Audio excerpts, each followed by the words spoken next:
So ఇది ఒకసారి మనం ఆలోచించాల్సిన విషయం. అంటే ఈవో గారు తాను జాయిన్ అయినప్పుడు ఏం చెప్పాడు, ఈ రోజు చంద్రబాబు నాయుడు ప్రెషర్ పెట్టాక ఏం చెప్పాడు అనేది భక్తులందరూ కూడా గమనించాల్సిన విషయం. రెండవది మీరు చూస్తే చంద్రబాబు నాయుడు డైవర్షన్ పాలిటిక్స్ ఎప్పుడూ చేస్తుంటారు.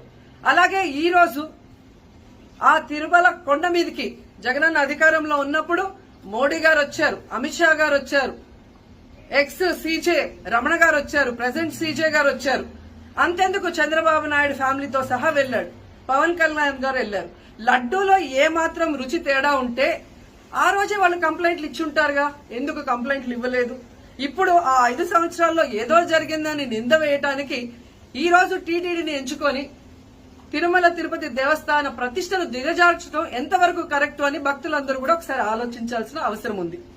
అండ్ మూడోది, ఈ రోజు ఎవరైతే బీజేపీ నాయకులు కూడా మాట్లాడుతున్నారో వాళ్ళని నేను అడుగుతున్నా, ఇదే టీటీడీ